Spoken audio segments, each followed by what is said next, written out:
हम लोग 10th class का केमिस्ट्री पढ़ रहे हैं, ठीक है। एक चैप्टर में कल तक हम बता दिए थे जितना भी रासायनिक अभिक्रिया है, बताए थे ना, जितना भी रासायनिक अभिक्रिया है सब बता दिए, ठीक है। अब रासायनिक अभिक्रिया के बाद जो है उसको देखिए, कल जा करके छोड़े थे ऑक्सीकरण और अवकरण अभिक्रिया, और दोनों मिला करके जब एक साथ होता है तो उसको हम लोग क्या कहते हैं, रेडॉक्स अभिक्रिया। क्या कहते हैं? तो ऑक्सीकरण और अवकरण का हमारे दैनिक जीवन में कुछ उपयोग है, दैनिक जीवन में कुछ उपयोग है, साइड से जाओ, दैनिक जीवन में कुछ उपयोग है, ठीक है ना। ऑक्सीकरण और अवकरण अभिक्रिया का दैनिक जीवन में कुछ उपयोग है। देखिए जैसे ऑक्सीकरण,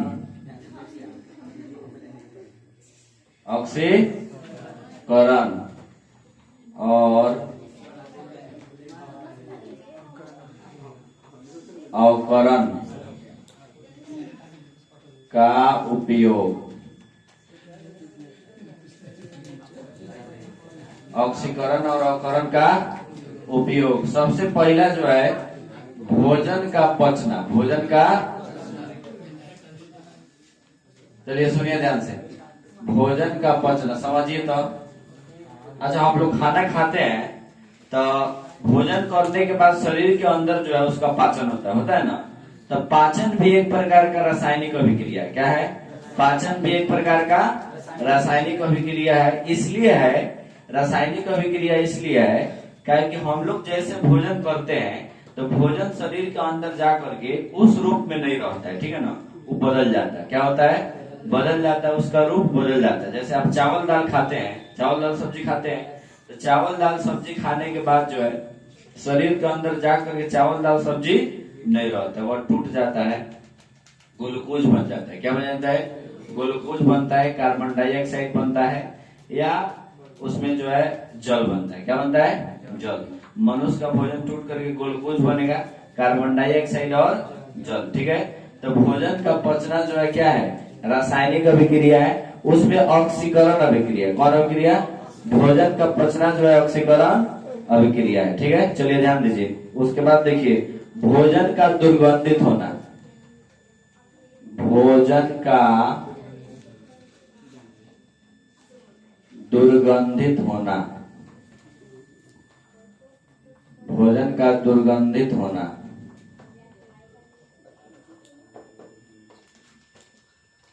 सुनिए, भोजन का दुर्गंधित होना। हम लोग जब नया नया भोजन बनता है ना ताजा ताजा, तो उसका स्वाद बहुत अच्छा रहता है, समझ गए ना, स्वाद प्रिय लगता है, ठीक है, सूंघने में भी अच्छा लगता है, ठीक है। भोज कहीं पकता है तो देखिएगा अगल बगल कुछ दूरी तक जो है भोज का महक आने लगता है, बात समझे ना। तो भोज का महक आने लगता है तो कितना अच्छा लगता है, सूंघने में लगता है ना। आदमी को महक आता है बढ़िया बढ़िया, ठीक है, महके से पेट भर जाता है, ठीक है, बढ़िया बढ़िया महक आता है तो महक नहीं पेट भर जाता है, ठीक है। लेकिन वही भोजन देखिएगा गर्मी के दिन में जल्दी भोजन खराब हो जाता है, दाल और चावल जो है जल्दी खराब हो जाता है, ठीक है। तो सुबह का बना वो जो खाना है शाम को देखिएगा तो उसका महक क्या हो जाता है, खत्म हो जाता है, अप्रिय लगने लगता है। महक कैसा आता है, क्या होने लगता है, अप्रिय। उसी भोजन को हम लोग कहते हैं कि भोजन क्या हो गया है, दुर्गंधित हो गया। क्या हो गया है? दुर्गंधित हो गया। दुर्गंधित का मतलब होता है जो मतलब आपको अच्छा नहीं लगे, अच्छा नहीं लगे। तो भोजन दुर्गंधित इसलिए हो जाता है कि ज्यादा समय तक जब भोजन रहता है ना, तो उस परिस्थिति में क्या होता है कि उसमें बैक्टीरिया अभिक्रिया करता है। क्या करता है? बैक्टीरिया अभिक्रिया करके भोजन को दुर्गंधित कर देता है, भोजन अप्रिय लगने लगता है, ठीक है। उसी को हम लोग कहते हैं दुर्गंधित भोजन, ठीक है। तो भोजन को दुर्गंधित होने से हम लोग बचाएंगे, कुछ विधि है, समझ गए ना। भोजन को दुर्गंधित होने से बचाने के कुछ उपाय है, तरीका है। जैसे अभी के समय में चल गया फ्रिज, क्या चला है? फ्रिज चला है ना। फ्रिज का उपयोग हम लोग किसी भी चीज को सुरक्षित रखने में, जितना भी खाने वाला मटेरियल है सब चीज को फ्रिज में रख देते हैं। नॉर्मल तरीके से जितना सही से रहेगा उससे अच्छा तो फ्रिज में रहेगा। मान लीजिए कि नॉर्मल दिन भर में खराब हो जाएगा तो फ्रिज में रखने पर कुछ दिन तक चल सकता है, बात समझ ना। इसीलिए हरी सब्जियां चाहे पका हुआ भोजन भी जो है हम लोग फ्रिज के अंदर रख देते हैं, जिससे भोजन जल्दी दुर्गंधित ना हो। फ्रिज भी ज्यादा दिन तक नहीं रख सकता है। अब सोचिए कि पका के भोजन जो है फ्रिज में 10 दिन तक रख दे तो रहेगा? नहीं रहेगा, बात समझ ना। ज्यादा दिन तक फ्रिज में नहीं रख सकते हैं, लेकिन कुछ देर तक आप सुरक्षित रख सकते हैं। आप जो कुछ देर तक जो जल्दी खराब होने वाला पदार्थ है उसको हम लोग सुरक्षित रख सकते हैं। ठीक है, तो भोजन को दुर्गंधित होने से बचाने के लिए फ्रिज का उपयोग करेंगे। ऐसा बर्तन में चाहे ऐसा मतलब नहीं पात्र में रखेंगे जिसमें वायु प्रवेश न करे, वायु प्रवेश न करे। बढ़िया बर्तन में रख करके जो है भोजन को हम लोग दुर्गंधित होने से बचा सकते हैं। ठीक है, उसके बाद सुनिए, मतलब भोजन जो है ना ऑक्सीजन से ज्यादा अभिक्रिया नहीं करे। ठीक है, ऐसा जगह पर रखेंगे। इसीलिए देखिएगा शाम को रोटी बनता है तो रोटी बनाने के बाद उसको थर्मस में रख दिया जाता है, बस में ना, और ऊपर से ढक दिया जाता है ताकि रोटी जो है ज्यादा वायुरोध मतलब बर्तन में रहे, वायु जिसमें प्रवेश न करे। ठीक है, तो उससे भोजन दुर्गंधित होने से बच सकता है। ठीक है, तीसरा है संक्षारण। क्या है? संक्षारण। सुनिए, ध्यान दीजिए, संक्षारण का विशेष जो बात है हम लोग 3 चैप्टर में पढ़ेंगे, धातु और अधातु, धातु और अधातु, धातु और संक्षारण का जो विशेष बात है कब पढ़ेंगे? संक्षारण, धातु और अधातु। सुनिए, लोहा में जंग लगती है, आप लोग देखे ना, लोहा में जंग तभी लगता है जब उसको वायु और नमी मिले, वायु और नमी मिले। वायु समझ रहे हैं, हवा, और नमी समझ रहे हैं। नमी का मतलब होता है थोड़ा सा पानी का अंश, जल की जो अंश है ना, जल ठंडा ठंडा, समझ गए ना, उसी को हम लोग क्या कहते हैं। अच्छा, मान लीजिए आप जो है लोहा को क्या कीजिए कि उठा करके एक अलमारी में रख दीजिए। ठीक है, अलमारी में रख दिया, और उसी लोहा को एक दूसरा लोहा को जो है धरती के मतलब धरती से लाग लगा कर रखिए। ठीक है, मतलब धरती पर रख दीजिए। ठीक है, वो धरती में सटा रहे। ठीक है, तो कौन लोहा में जल्दी जंग लगेगा? धरती वाला। क्या है? धरती वाला को ज्यादा हवा भी मिल रहा है और प्लस धरती से नमी भी मिल रहा है, धरती से नमी मिल रहा है, तो हवा और नमी वाले को जल्दी लोहा खराब हो जाएगा। ठीक है, उसमें जंग जल्दी लगेगा। ठीक है, लेकिन जो आप अलमीरा में रखे हैं उसमें जंग थोड़ा देर से लगेगा, उसको नमी नहीं मिल रहा है, उसको जो है उतना हवा भी नहीं मिल रहा है। ठीक है ना, तो जंग लगने के लिए क्या? नमी और हवा। इसका विशेष बात हम लोग 3 चैप्टर में पढ़ेंगे। ठीक है, उसके बाद दहन की क्रिया, दहन की क्रिया, दहन की क्रिया। दहन का मतलब क्या होता है? जलना। क्या होता है? जलना। किसी भी पदार्थ का जलना, किसी भी पदार्थ का जलना दहन है। किसी पदार्थ का जलना क्या है?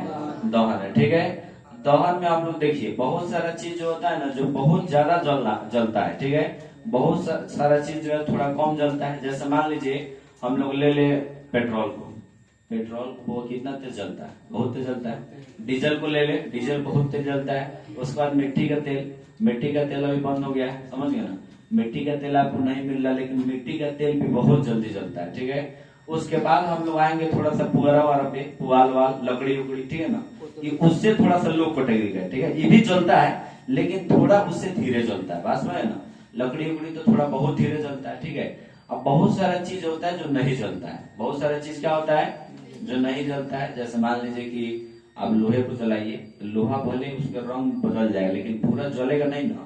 आप पत्थर को जलाइए, ये सब नहीं ना जलेगा। बालू को जलाइए, ये सब नहीं जलता है, बात में ना, गर्म हो जाएगा, अपने अवस्था में कुछ परिवर्तन करेगा लेकिन जलेगा नहीं। ठीक है, चलिए उसके बाद देखिए, अब अगला हम लोग का ये टॉपिक पढ़ना है दहन और ज्वाला।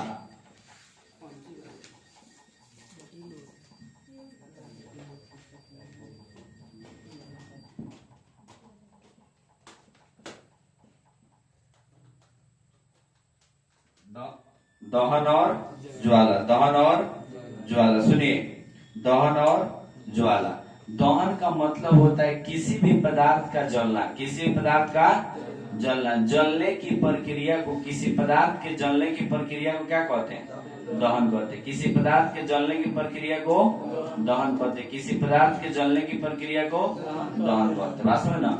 ज्वाला उसको बोलते हैं जलने के बाद, किसी पदार्थ के जलने के बाद आग की जो लपेटें निकलती है उसको हम लोग क्या कहते हैं? ज्वाला कहते हैं। किसी पदार्थ के जलने के बाद आग की जो लपेटें निकलती है उसको हम लोग क्या कहते हैं? ज्वाला कहते हैं। किसी पदार्थ के जलने के बाद आग की जो लपेटें निकलती है उसको हम लोग क्या कहते हैं? ज्वाला कहते हैं। दहन जान गए, उसके बाद ज्वाला।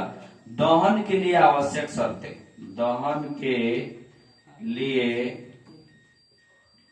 आवश्यक शर्तें, दहन के लिए आवश्यक शर्तें। मतलब दहन के लिए किन चीजों की आवश्यकता है, दहन के लिए किन चीजों की आवश्यकता है, ठीक है ना। तो सबसे पहले हम लोग जानेंगे दहन के लिए 3 चीजों की आवश्यकता है। कितने चीजों की, दहन के लिए कितने चीजों की आवश्यकता है, 3 चीजों की आवश्यकता है। सबसे पहला है दहनशील पदार्थ, दहनशील पदार्थ यानी जलने वाला कोई पदार्थ उपस्थित हो, जलने वाला कोई पदार्थ उपस्थित हो, बस है ना, उसी को हम लोग कहते हैं दहनशील पदार्थ। पहला है दहनशील पदार्थ, जलने वाला कोई पदार्थ उपस्थित हो, समझ गए ना। मान लीजिए जलाइए कथी, कोई पदार्थ उपस्थित रहेगा तब ना जलाइएगा, तो कोई पदार्थ ऐसा उपस्थित हो जो जलता हो, ठीक है। दूसरा है ऑक्सीजन की उपस्थिति, ऑक्सीजन की उपस्थिति, ऑक्सीजन की उपस्थिति, ठीक है ना। तीसरा है ज्वलन ताप की प्राप्ति, ज्वलन ताप की प्राप्ति, ज्वलन ताप की प्राप्ति, ठीक है ना। सुनिए, किसी पदार्थ को जलने के लिए कितने चीज की आवश्यकता है, 3 चीजों की आवश्यकता है, ठीक है ना। पहला क्या है दहनशील पदार्थ, दहनशील। दूसरा है ऑक्सीजन की उपस्थिति, ऑक्सीजन की उपस्थिति। या तीसरा है ज्वलन ताप की प्राप्ति। तीनों को ध्यान समझिए। दहनशील पदार्थ का मतलब हुआ ऐसा पदार्थ जो जलता है, ऐसा पदार्थ जो जलता है। जलने के लिए पदार्थ चाहिए, कोई ना कोई चीज चाहिए ना जो जले, जो जले। दूसरा है ऑक्सीजन की उपस्थिति, ऑक्सीजन की उपस्थिति। देखिएगा ऑक्सीजन की उपस्थिति में ही कोई पदार्थ जलता है, ऑक्सीजन नहीं रहेगा तो कोई पदार्थ जलेगा नहीं जलेगा, ऑक्सीजन नहीं रहेगा तो कोई पदार्थ जलेगा नहीं जलेगा, ठीक है ना। यानी कोई भी पदार्थ को जलने के लिए ऑक्सीजन का होना क्या है, आवश्यक है, ठीक है। बिना ऑक्सीजन का कोई पदार्थ नहीं जलेगा। आप देखिए मोमबत्ती जलाइए, ठीक है, मोमबत्ती जला के मान लीजिए मोमबत्ती जल रहा है, उसके ऊपर से गिलास से ढक दीजिए तो मोमबत्ती क्या होगा, बुझ जाएगा। अगर वो मोमबत्ती गिलास के अंदर भी तो जलना चाहिए, लेकिन क्या नहीं जलता है, ऑक्सीजन उसको नहीं मिलता, ठीक है। तो इसीलिए कभी भी आग लगता है तो लोग ऐसे करना चाहिए कि ऑक्सीजन के संपर्क को तोड़ देना चाहिए, ऑक्सीजन के संपर्क को तोड़ देना चाहिए। आप लोग 8th क्लास में पढ़े होंगे कि जब भी आग लगता है तो मान लीजिए शरीर में आग लगे तो उसको कंबल में लपेट दिया जाता है। कंबल में काहे लपेटा जाता है आग वाले आदमी को, ताकि ऑक्सीजन के संपर्क टूट जाए। तो जलने के लिए ऑक्सीजन चाहिए, अब बुझाने के लिए कौन गैस चाहिए, कार्बन डाइऑक्साइड। कार्बन डाइऑक्साइड यही तो ऑक्सीजन के संपर्क को तोड़ता है। कार्बन डाइऑक्साइड जाएगा तो ऑक्सीजन को खत्म करेगा, बात में ना, तो ऑक्सीजन को खत्म कर देगा तो आग धीरे धीरे बुझ जाएगी, ठीक है। अब बिजली वाला आग लगी है ना तो पानी उन्हें नहीं डालना है, ठीक है ना। काहे नहीं डालना है, क्या कि पानी से बिजली पैदा होता है। आप पानी डालिएगा तो फिर जो है वो हो गया बात कि घी में पेट्रोल डालना, बात में ना, तो आग बुझेगा नहीं बुझेगा, ठीक है। तो आग और ज्यादा जलेगा, आग और ज्यादा जलेगा, समझ गए। सुनिए आइए, है ना, ये ज्वलन ताप की प्राप्ति, ज्वलन ताप की।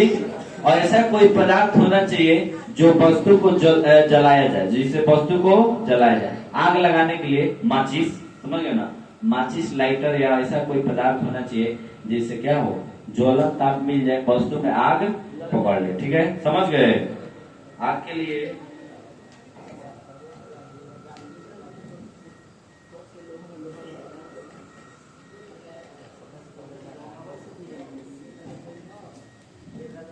दहन के लिए कितना चीज चाहिए जी, 3 चीज चाहिए।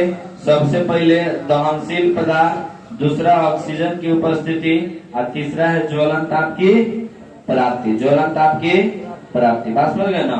उसके बाद आइए ज्वाला, क्या ये ज्वाला। ज्वाला का मतलब होता है किसी पदार्थ के जलने के बाद आग की जो लपेटें निकलती है उसको ज्वाला कहते हैं। उसको क्या कहते हैं, ज्वाला। किसी पदार्थ के जलने के बाद आग की जो लपेटें निकलती है उसको क्या कहते हैं, ज्वाला। भोजपुरी भाषा में धधोर, धधोर नहीं होता है आगवा, समझ गए ना, उसी को हम लोग क्या कहते हैं, ज्वाला। किसी पदार्थ के जलने के बाद आग की जो लपेटें निकलती है उसको हम लोग क्या कहते हैं, ज्वाला कहते हैं। क्या कहते हैं, ज्वाला कहते हैं, ठीक है। आइए मोमबत्ती की ज्वाला के बारे में हम जानेंगे। किसकी ज्वाला, मोमबत्ती, मोमबत्ती, मोमबत्ती की ज्वाला, मोमबत्ती की ज्वाला। मोमबत्ती बना देगा, बना दे क्या? मोमबत्ती की ज्वाला, ठीक है ना। चलिए इधर ध्यान दीजिए। मोमबत्ती जब जलता है तो देखिएगा उसमें ज्वाला 3 टाइप का होता है। कितने टाइप का? सबसे जो नीचे जहाँ धागवा होता है वहां थोड़ा थोड़ा नीला कलर का होता है, बस में ना, नीला कलर का ज्वाला। उसके बाद वाला पीला, उसके बाद वाला काला, उसके बाद वाला पीला, उसके बाद वाला काला होता है ना। सबसे काला जो है, सबसे ऊपर धुआं जहां से निकलता है ना वो काला हो जाता है। अब बीच में जो होता है ना पीला कलर का होता है, जहाँ आग जलता है, और जहां से जलना स्टार्ट करता है निचुआ, वो क्या होता है? वो होता है नीला। वो क्या होता है? नीला। मान लीजिए कि मोमबत्ती है, क्या है? देखिए मोमबत्ती आपको दिखाते हैं।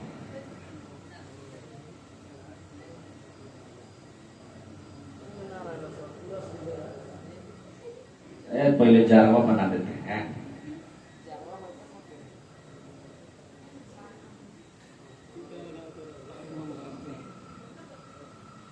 मोमबत्ती नहीं जब भाई कम, चलिए नीचे से।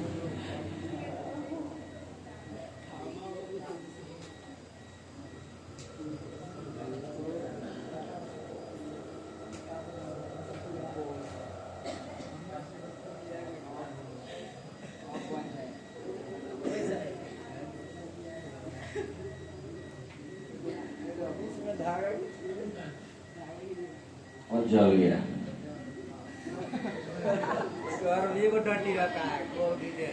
अरे है आगवा, आगवा। सुनिए ये मोमबत्ती है, क्या है? जल रहा है, सलाई भरने का जरूरत है, जल रहा है, ठीक है।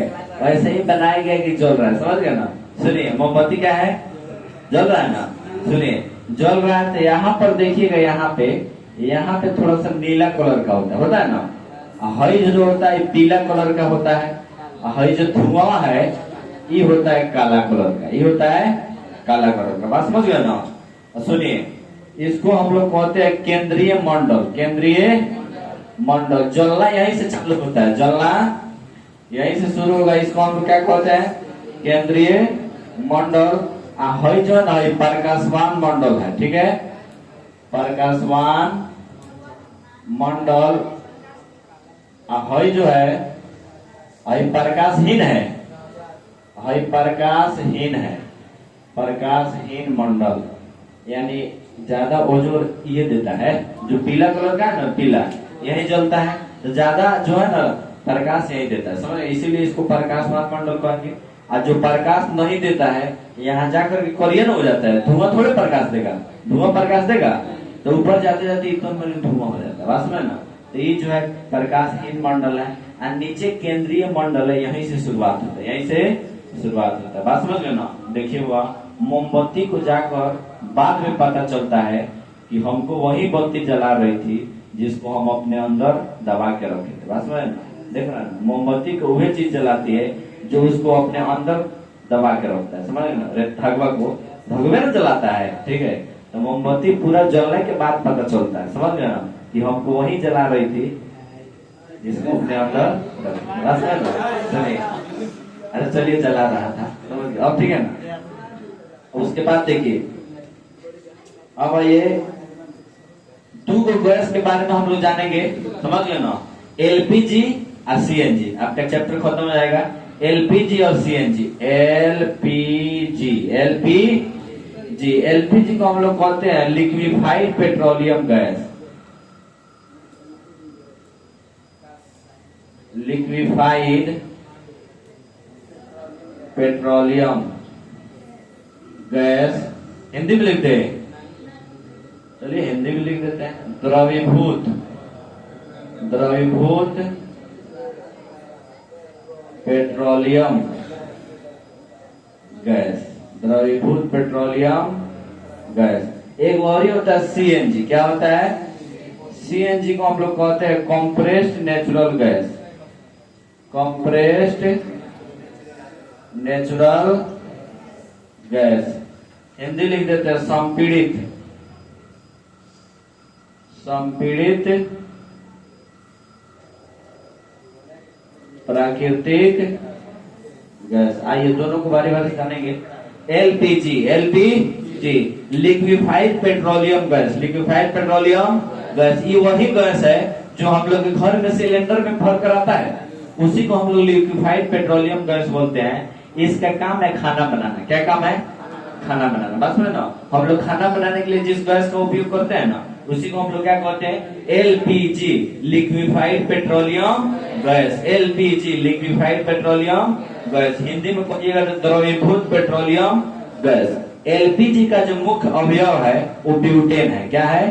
ब्यूटेन है। समझ गए ना? मेथेन एंड मेथेन, एथेन जो है ना, प्रोपेन, ब्यूटेन, ये सब 4 चैप्टर में जानिएगा। ठीक है, कार्बन जब पढ़ाया जाएगा तो कार्बन में आपको पूरा methane, ethane, butane, propane, heptane, hexane, octane, nonane, decane सब बता दीजिएगा। बात समझ ना? लेकिन अभी जो है, अभी आप 4 चैप्टर आए नहीं, अभी तो 1 चैप्टर में है, तो 1 चैप्टर में जानिए एलपीजी लिक्विफाइड पेट्रोलियम गैस। इसका पूरा नाम है संपीड़ित द्रवीभूत पेट्रोलियम गैस। इसका उपयोग हम लोग खाना बनाने में करते हैं। ठीक है, उसके बाद हम लोग याद रखेंगे कि एलपीजी का मुख्य अवयव क्या है? तो ब्यूटेन है। क्या है? ब्यूटेन है। एलपीजी का मुख्य अवयव क्या है?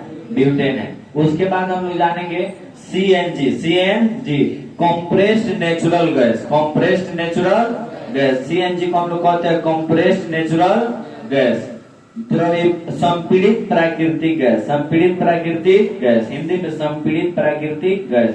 इसका उपयोग हम लोग करते हैं वाहनों में। कहाँ करते हैं? वाहनों के इंजनों में सीएनजी का उपयोग किया जा रहा है। आज के समय में देखिएगा, सरकार जो है ना, सीएनजी के गाड़ी पर ज्यादा जोर निकाल दे रही है। ठीक है, ऑटो निकल रहा है, बहुत सारे राज्य में ऑटो निकल गया है। और उसके बाद जो है दूसरा बात यह है कि सीएनजी वाला ऑटो, कार भी निकल गया है। समझ गए ना? बस भी निकल गया। ठीक है ना? जितना नगर निगम वाला बस चलता है हरियर कलर का, आप जाइएगा पटना में चल जाइए। समझ गए ना? मोतिहारी होते हैं, मोतिहारी में तो अभी शायद उतना सुविधा नहीं है हरियर का बस। पटना में जाइएगा तो आपको मिलेगा। बात है ना? पटना में जितना नगर निगम वाला बस चलता है सब कथी चलता है? सीएनजी से। एक बात ध्यान रखिएगा, ऑटो चलाने वाला, सीएनजी से ऑटो चलाने वाला पहला राज्य कौन है? अपना बिहार है। कौन है? बिहार। समझ गए ना? सीएनजी से ऑटो चलाने वाला सबसे पहला राज्य कौन है? बिहार है। सीएनजी वाला ऑटो सबसे पहले कौन सरकार जो है निकाल के, कौन सरकार मान्यता दे दिया कि सीएनजी से ऑटो चलेगा? बिहार सरकार। ऑटो, समझ गए ना? बिहार सरकार, और बिहार में ऑटो चलता है। समझ गए ना? पटना उटना में आप जाइएगा तो सीएनजी वाला ऑटो आपको मिलेगा। तो गाड़ी के वाहनों में, गाड़ी के माने इंजन में सीएनजी का प्रयोग करते हैं। ये जानते हैं पेट्रोल और डीजल का अल्टरनेट है। क्या है? पेट्रोल और डीजल का अल्टरनेट कहने का मतलब ये हुआ कि जब पेट्रोल और डीजल खत्म हो जाएगा तो किसका उपयोग किया जाएगा? सीएनजी का। तो वाहन इतना प्रचलित हो गया है, बिना वाहन का काम चलेगा? नहीं ना चलेगा। तो बिना वाहन का काम नहीं चलेगा तो क्या होगा? सीएनजी चलेगा। बस में ना, बिना पेट्रोल डीजल के जो है वाहन नहीं चलेगा, गाड़ी नहीं चलेगी।